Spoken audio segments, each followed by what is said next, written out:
Bottom line, Americans, you are experiencing tough economic times as you push to return to a normal life.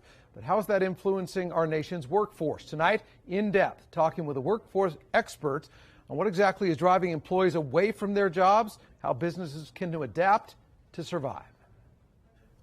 The Great Resignation, what are the driving factors behind it? You might be surprised, but make no mistake, it is drastically altering the employment landscape as we know it, for the employee and to the detriment of the employer. Yeah, I really call it a revolution, right? We've never seen anything like this in the workplace. Not only from the place of employers really struggling to retain and attract great talent, but also for employees to have a voice and figure out how to navigate what is next for them. And so, yeah, there's really never been a time like this than right now. In a recent survey by the Pew Research Center, only 1 in 5 cited COVID as a reason they resigned. Why are there roughly 11 million jobs open, unfilled right now nationwide? According to that research, 63% cited low pay. 63% said no room to advance. More than half, 57%, said they quit because they felt disrespected on the job.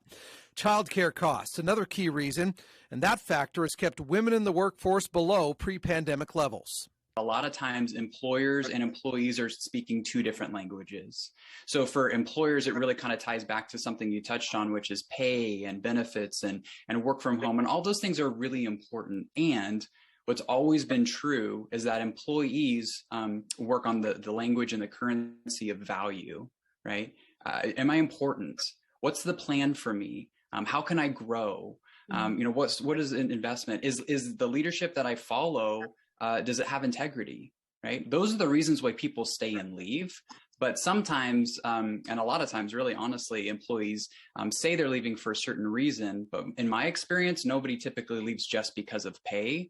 It's some of those other factors that I touched on that are really important. So as employers can move through and really speak the language of employees, and really what that looks like is investment, the more that they can invest in their people, the better people they're going to attract, and they're going to retain those folks in a really, really competitive market. The latest report from the Bureau of Labor Statistics shows people left their jobs, but some didn't get new jobs at all. 4.3 million people quit at the start of the year, saying they were looking for better pay as gas and grocery prices rose. Pay was not a primary factor for workers quitting. Labor experts say employers must adapt their model, make workers feel valued, needed, wanted. If they buy in and you provide a clear strategy and vision, they will get on board and pride on the job will grow. The employers that fail to change, fail to modify to meet the times, will be left behind. There's about 11 million open positions right now in the United States. And so what you have is you have a war for talent, and you have a shrinking pool for lots of different reasons. Folks retiring early, we don't have as high a birth rate. So there's lots of contributing factors. And so that's why it's so important for employers to get on that page of how can I not only attract and retain the best people, but how can I really invest in them in the specific ways that mean the most to them. And so those companies who do that will not only grow, but they'll thrive. And the businesses that don't, unfortunately, just won't exist. What does exist is a disconnect between workers and employers. The remedy for the Great Resignation is at a crossroads. It's still to be seen which road will be taken. Tonight's 360 coverage continues.